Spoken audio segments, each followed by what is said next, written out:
moins de 75 enseignants ont déféré à la convocation. Ils ont pu compter sur le soutien de leurs camarades qui sont venus en masse au niveau du commissariat pour leur prêter main forte.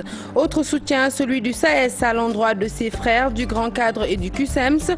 Les professeurs affiliés au syndicat ont déserté les amphithéâtres ce mardi. Ils souhaitent le départ de Serigne Mbaye Thiam de l'Éducation nationale. Les détails dans ce journal. Les anticipés de philosophie l'échappent belle. Ils se dérouleront bel et bien demain, mercredi 8 juin. Une prouesse du médiateur, maître Alioune Badara Cissé. Mais à 24 heures de l'examen, les candidats se disent stressés. Ils n'ont pas terminé leur programme en philo. Vous les entendrez dans un instant. Grogne à la Sémélec, un bras de fer oppose les agents et la direction. En sit-in ce matin, les travailleurs ont revendiqué plus de 5 mois d'arriérés de salaire ainsi que le départ du directeur général. Satisfaction des producteurs de riz de Dagana avec plus de 30 000 hectares de riz semés. Ils ont plein espoir pour une moisson fructueuse et puis fructueux. Le mois de Ramadan peut l'être aussi pour les vendeurs de denrées alimentaires pourvu que ces derniers fassent attention aux produits qu'ils sont censés écouler au niveau des marchés. À Petersen, notre reporter nous raconte les astuces des vendeuses pour tirer leur épingle du jeu. Voilà pour les titres, le développement c'est tout de suite.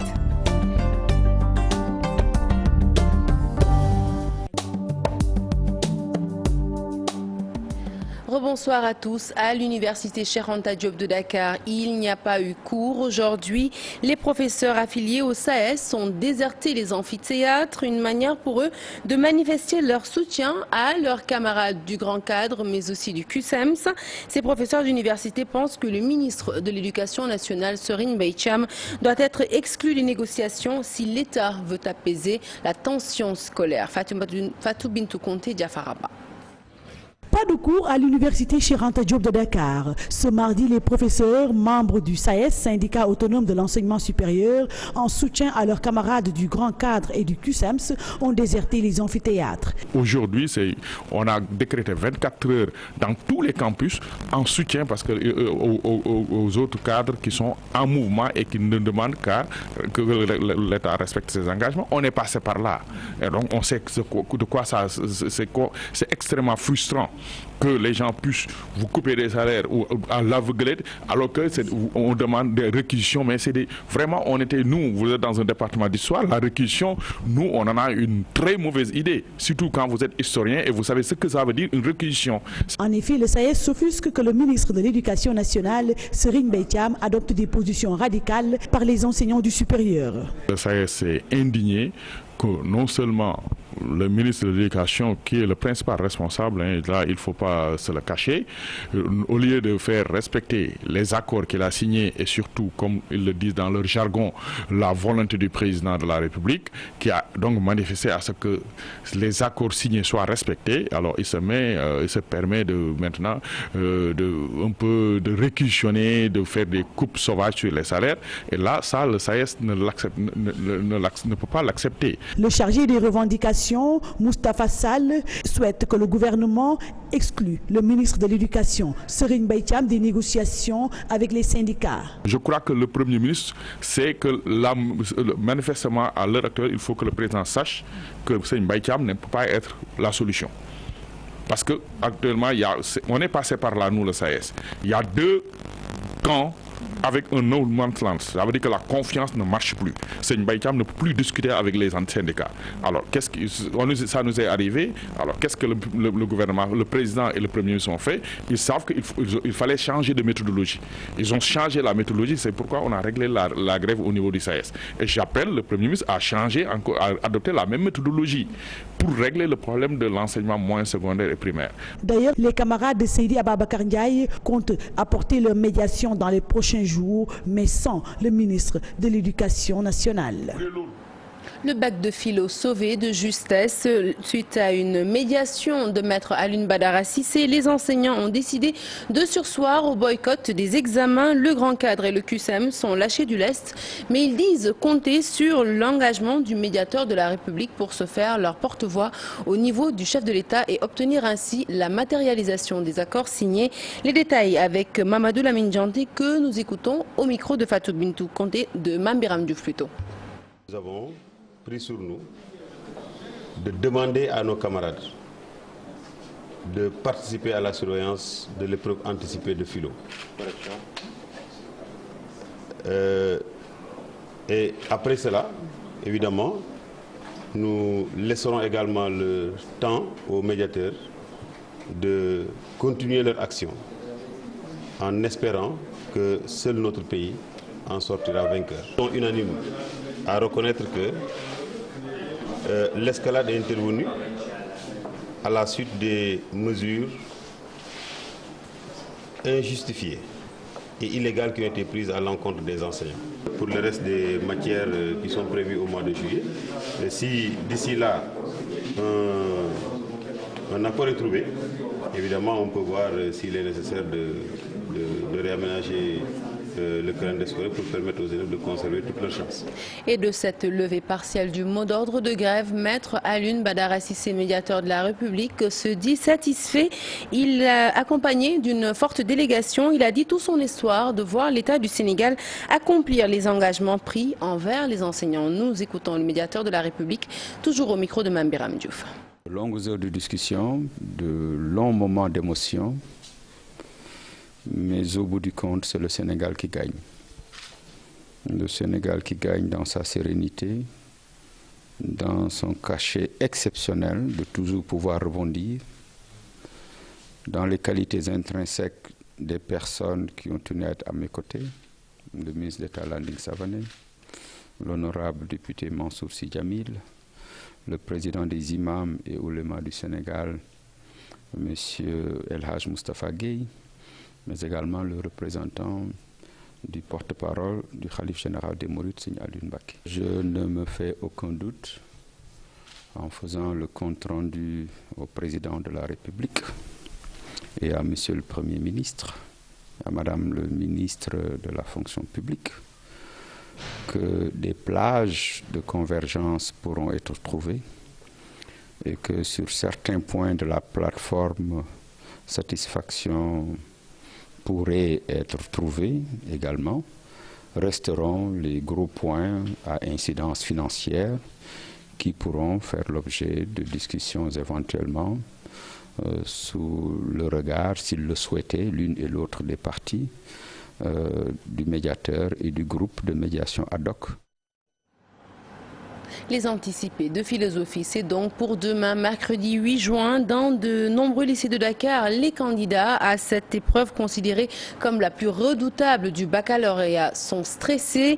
Ils n'ont pas terminé leur programme à cause de nombreuses perturbations survenues au cours de l'année scolaire. Mais pour Ousmane Sarr, professeur à l'université Cheikh Anta Diop, eh bien, les élèves ayant une bonne culture générale peuvent s'en sortir, même s'ils ne sont pas à jour de leur programme. Aminata Maresso.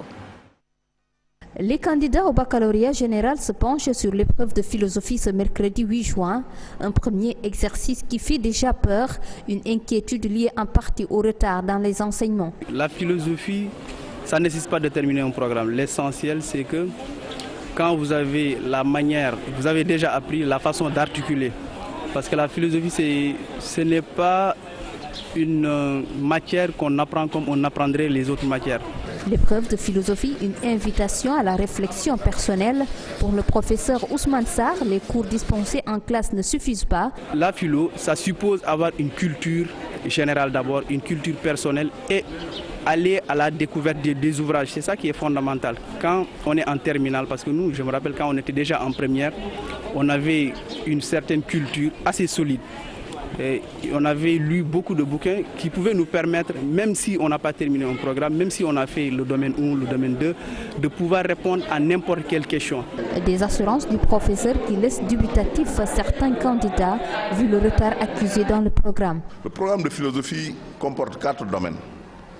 Et les sujets sont au nombre de 3. 2 sujets de dissertation et 1 d'explication de texte au soir. Les 3 sujets sont choisis sur 3 des 4 domaines.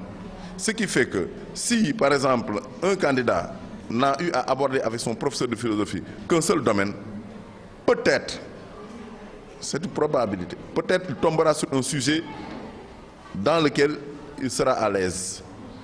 S'il a fait 2 domaines avec son professeur, il aura impérativement un sujet dans lequel il devra être à l'aise. Le choix revient alors au candidat pour la première épreuve du baccalauréat général.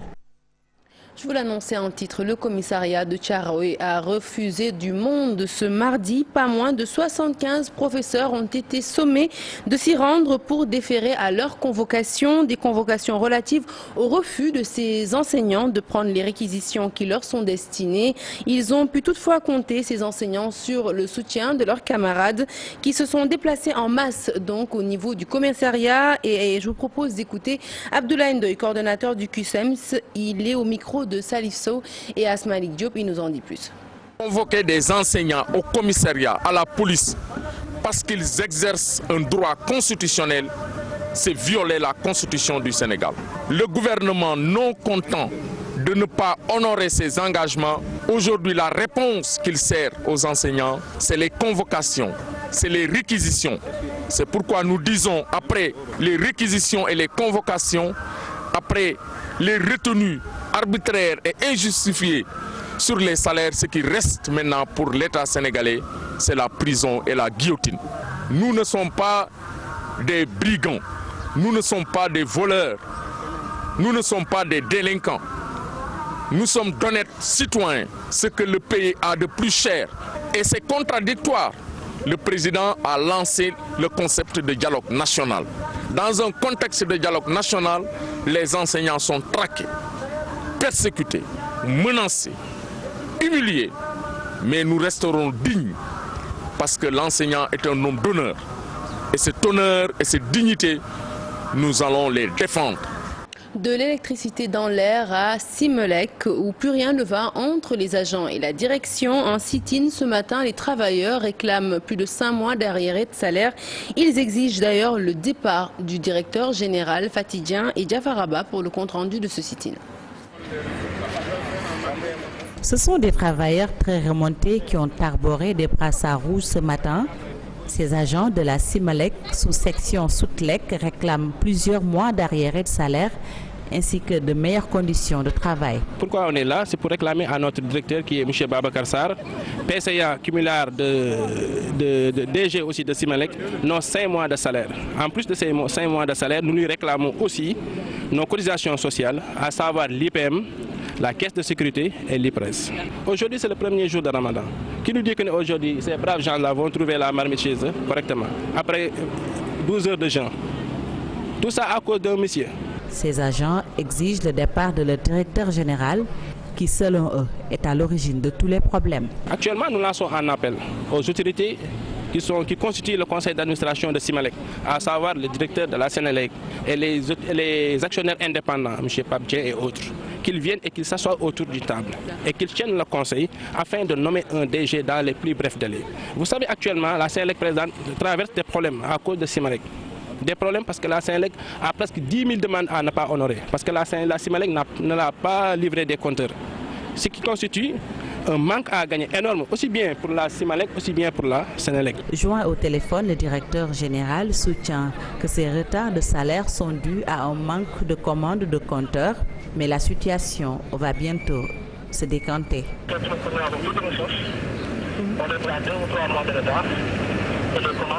Et autre grogne à présent, celle des travailleurs de Séniran Auto. Ils dénoncent l'arrêt de délivrance des licences de taxi face à la presse ce matin.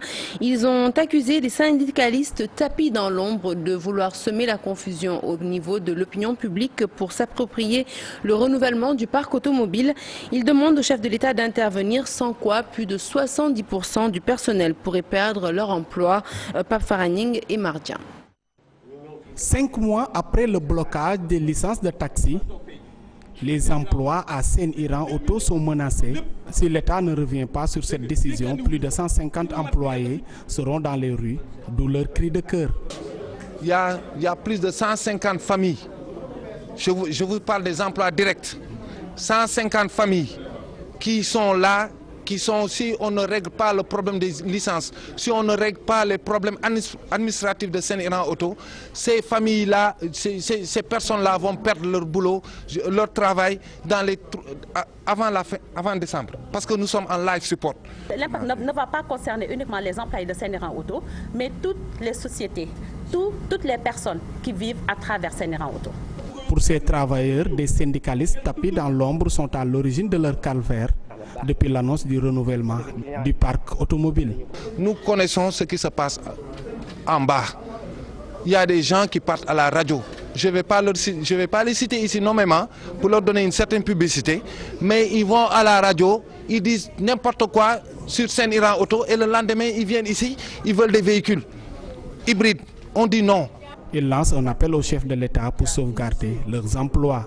C'est que les autorités compétentes prennent leurs responsabilités, qu'ils sachent que Seine-Iran Auto, c'est une compagnie spéciale parce que ce sont des véhicules montés, assemblés au Sénégal. Mais au moins qu'ils nous accordent, qu'ils nous donnent un laissez-passer en attendant que la commission se réunisse. En ce moment, plus de 100 véhicules sont parqués faute de licence. Les travailleurs de Seine-Iran Auto veulent la levée du blocage sur l'octroi des licences. Et même s'il n'est pas demandeur, Karim Wade peut bénéficier d'une grâce présidentielle. C'est l'avis du professeur Makhtar Kamara, l'enseignant de droit à l'université Cheikh Anta Diop de Dakar, estime que la grâce est une prérogative du président de la République qui peut en user comme bon lui semble et sans demander la permission ni l'avis de quiconque. Nous écoutons le professeur Kamara au micro de Lissa Prera et Modou Diop. Et donc rien ne s'y oppose. La grâce est un droit constitutionnel du chef de l'État. C'est une prérogative régalienne. Il peut en user et en abuser. Même s'il n'y a pas de demande de grâce, le chef de l'État a parfaitement la possibilité de prendre un décret accordant la grâce à un condamné. Et à ce moment-là, bien sûr, le bénéficiaire de cette mesure n'a pas le choix. Il sera obligé de quitter la prison sur invitation des autorités pénitentiaires. C'est aussi simple que ça. Et c'est pour Karim Wade, il est possible d'obtenir une grâce présidentielle. En revanche, impossible pour Hissène Habré de bénéficier d'une grâce ou d'une remise de peine. Toujours selon le professeur Makhtar Kamara, le Sénégal est obligé de respecter la peine des chambres africaines extraordinaires qui sont définitives et qui n'offrent pas de possibilité de recours. Nous l'écoutons toujours au micro de Lissa Prera. Alors, en l'état actuel des choses, non. La réponse est clairement non, puisque le statut des chambres africaines extraordinaires prévoit que l'État qui exécute la peine infligée aux condamnés est lié par la peine. L'État qui exécute la peine est tenu de respecter la peine qui a été prononcée par la Chambre africaine extraordinaire d'assises et éventuellement plus tard par la Chambre africaine extraordinaire d'appel, sachant que les décisions rendues par la Chambre africaine extraordinaire d'appel seront des décisions définitives, ne pouvant faire l'objet d'aucune voie de recours, même extraordinaire. Et puis le professeur Makhtar Kamara que vous venez d'entendre s'exprimer en marge d'une conférence publique initiée par la RADDHO sur le thème « Expérimentation des chambres africaines extraordinaires dans la lutte contre l'impunité, enjeux et perspectives ». L'événement a permis aux défenseurs des droits de l'homme présents de revenir sur le procès d'Hissène Habré, un procès qu'ils jugent équitable, même si quelques manquements ont été constatés. Compte rendu de cette conférence publique, toujours avec Lissa Prera et Modou Diop. Le procès d'Hissène Habré a au moins respecté les règles internationales en matière de justice. De l'avis du professeur Kamara, dans sa forme actuelle, les chambres africaines extraordinaires sont un succès. Le jugement de l'ex-président du Tchad peut être considéré comme équitable. Le procès n'a pas été un procès expéditif. On ne peut pas dire que ça a été un procès rapide. On peut estimer que dans l'ensemble, ce procès répond, j'allais dire, aux critères d'un procès équitable selon les standards internationaux en la matière. Un pas qui a été franchi, mais ce n'est pas encore suffisant. Nous considérons qu'il faut encore faire davantage parce que les chambres africaines extraordinaires, une fois que le procès Hissène Habré est terminé, elles vont disparaître. La mission des chambres africaines extraordinaires terminée, la lutte contre l'impunité, elle, se poursuit. La Cour pénale internationale est rejetée par beaucoup de dirigeants africains. La solution aujourd'hui, c'est la Cour africaine de justice et des droits de l'homme, mais sa mise en place risque de prendre beaucoup de temps. La future Cour pénale africaine bien sûr, a encore du chemin à faire avant de se mettre en place.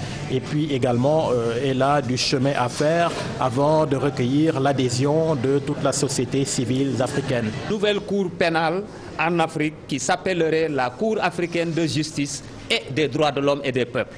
Malheureusement, ce que nous avons constaté, c'est qu'avec le protocole de Malabo, les chefs d'État ont révisé le protocole de Sharm el-Sheikh pour dire que tous les chefs d'État qui sont en exercice et les hauts responsables ne seront pas poursuivis par cette cour-là.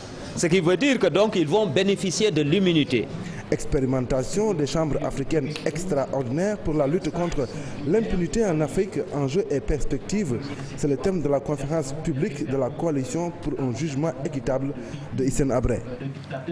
Un programme spécial pour le développement de la Casamance. C'est ce qu'a promis Abdoul Mbaye aux habitants de Sédhiou dans le cadre de sa tournée politique dans le sud du pays. Le secrétaire général de l'Alliance pour la citoyenneté et le travail en a profité pour décocher quelques flèches à l'endroit de son ancien patron, le chef de l'État, Macky Sall, qu'il accuse d'avoir fait du dialogue national un prétexte pour parler de la libération de Karim Wade. Bakary Konté et Salah Samb signent le compte-rendu de cette visite dans le sud. Abdoul Mbaye a sillonné les 3 départements de la région de Sédhiou. Il a été accueilli en grande pompe dans la région d'Ipaka au Balantekunda. Interpellé sur le dialogue national, il déclare que c'était pour discuter de la libération de Karim Wade.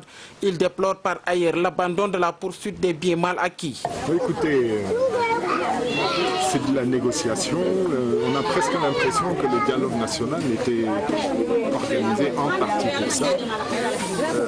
Ce qu'il faut simplement regretter, je crois moi personnellement, c'est l'abandon d'un principe fort qui avait été énoncé comme promesse électorale, qui avait caractérisé le début du mandat du président Macky Sall et qui consistait à aller à la recherche des biens mal acquis. Il avance que ce qui s'est passé à l'Assemblée nationale est une situation catastrophique pour le Sénégal.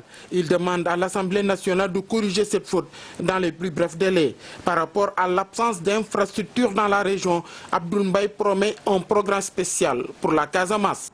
Dans le département de Dagana, les producteurs tirent un bilan à mi-parcours satisfaisant de la saison sèche. Près de 34 000 hectares de riz ont été semés, soit un taux de réalisation à 96%.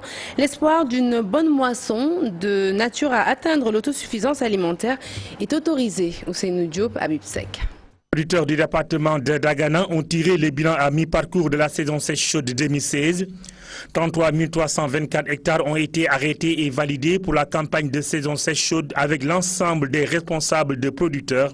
À la date d'aujourd'hui, les superficies semées en riz sont évaluées à 33 863 hectares, soit un taux de réalisation de 87% par rapport aux prévisions. Comparativement à la saison sèche chaude 2015, on note une augmentation de 3 853 hectares des superficies semées, soit un taux d'évolution de 13%. Nous avons réalisé cette année 34 000 hectares. Alors qu'au démarrage du PRACAS, on était à 25 000 hectares. Ça veut dire qu'il y a eu un bond pratiquement de 9 000 hectares. L'État du Sénégal a pris les mesures d'accompagnement. L'objectif est de mettre en place des magasins de stockage fournis à tous les niveaux pour réunir les conditions d'exploitation. Donc 50% de notre production, de nos emblavures peuvent être récoltées aujourd'hui avec le parc existant et ce que nous sommes en train d'amener au niveau de la vallée du fleuve Sénégal. Les producteurs de Dagana ont aussi profité de cette journée pour inviter leurs camarades à consolider les performances et préparer l'hivernage dans de très bonnes conditions. La récolte manuelle est aussi envisagée pour éviter les difficultés en fin de saison. Parce que la récolte manuelle aussi fait partie du boulot. Il faut qu'on le fasse, surtout dans les exploitations familiales. Peut-être chez les privés, là où on fait 100, 200 hectares ou 50 hectares, les moissonneuses-batteuses pourront intervenir rapidement. La campagne hivernale profile à l'horizon pour les producteurs et acteurs de la filière riz. L'objectif est de semer les milliers d'hectares disponibles pendant la saison sèche chaude. Le REPRAS, le regroupement des professionnels des abattoirs du Sénégal, appelle à l'assainissement de la filière viande. Face à la presse, ses membres ont prôné des concertations entre tous les acteurs concernés. Je vous propose d'écouter un des membres, Abdoulaziz Sy. Il est le secrétaire général du regroupement, au micro de Salisso et Asmalik Diop. Comme vous le savez, dans cette filière, il y a les marchands de bétail, les éleveurs, les chevillards qui sont au niveau de la SOGAS, des abattoirs. Il y a également les bouchers dans les marchés qui sont donc des bouchers détaillants.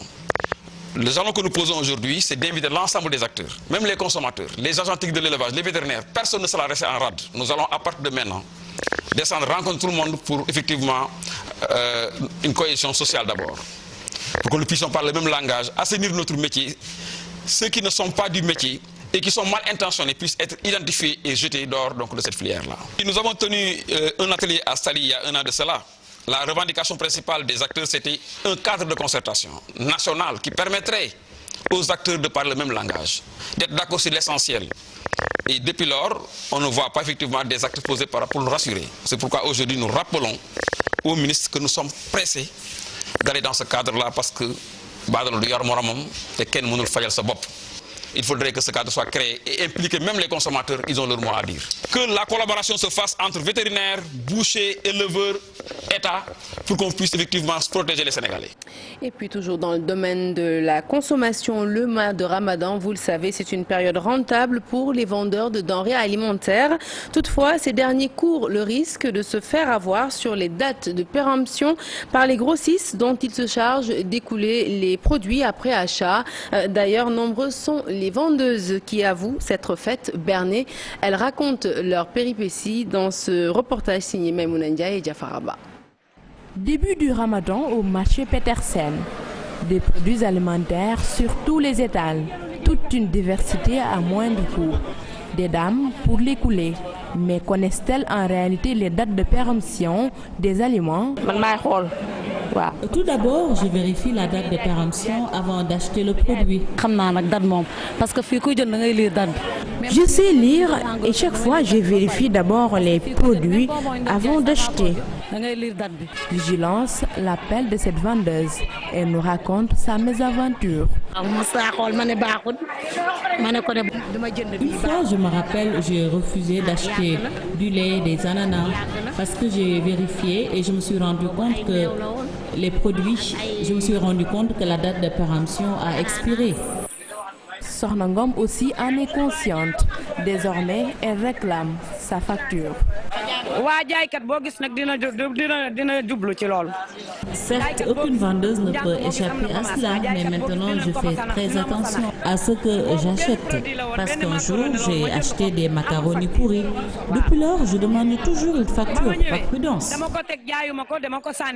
Une bonne gamme de produits alimentaires, une date de péremption expirée qui échappe parfois à la vigilance du consommateur. Maman Sophie nous livre son secret.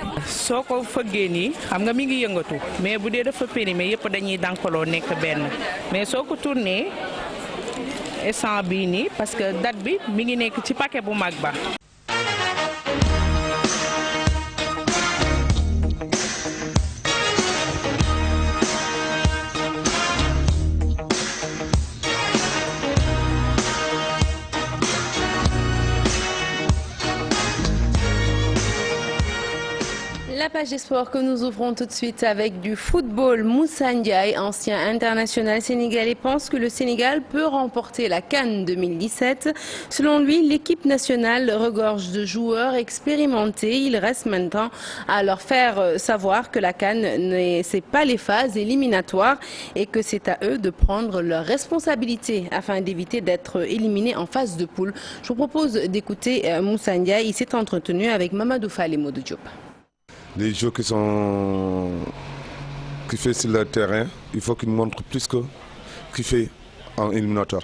Moi je pense que quand tu le fais, tu as quelque chose à faire dans ce pays-là. Il y a quelque chose à faire, à gagner la Coupe d'Afrique. Je pense qu'ils ont tellement de talents, ils ont tellement de jeux qui sont tellement que quelque chose sont passés ici. On ont joué en Sénégal. Je pense que les jours-là, il faut qu'on montre les Sénégalais c'est à quoi. Il y a quelque chose à gagner, il y a quelque chose à faire ici. Moi je pense que quand tu le fais, c'est plus facile. Quand on parle dans les rues, il faut qu'on descende dans ces quartiers pour montrer les gens qu'on est là pour faire quelque chose dans ce pays-là. Moi je pense que c'est ça. Le football c'est ça, il faut qu'on mouille ces maillots-là. Et du football, nous passons au judo. L'équipe nationale des juniors de judo est prête pour les championnats d'Afrique de la catégorie qui sont prévus à la fin du mois de juillet prochain. 5 de ses membres sont d'ailleurs tous revenus d'un tournoi international à Abidjan, auréolé de médailles, 2 en or et 3 de bronze, au grand bonheur des combattants Amadou Diop Fall et Ndeye Oumi Kamara. Suivons-les au micro de Cher Salibou Diarra. Le niveau s'était élevé parce qu'il y avait les Béninois, il y avait le Togo, il y avait la Côte d'Ivoire, il y avait la France. Il y avait beaucoup de pays là-bas, c'était élevé. Il y avait aussi des gens qui sont qualifiés au Rio Olympique. Là-bas c'était dur, mais on est sorti en médaille de bronze. Je demande au bon Dieu, si on a au championnat d'Afrique, qu'on sort en médaille d'or, c'est mieux. En tant que capitaine, je juge que mes camarades cadets et juniors sont en fait prêts pour aller au championnat d'Afrique, représenter le Sénégal. Et j'ai confiance en eux, je sais qu'ils vont amener des médailles, ils vont faire de très bons résultats. Et félicitations aux champions. Merci d'avoir suivi ce journal qui est à présent terminé. Prochain rendez-vous de l'information, le tout en images à 0h. L'info qui continue sur votre site www.igfm.sn. Bon dogu à tous ceux qui nous suivent.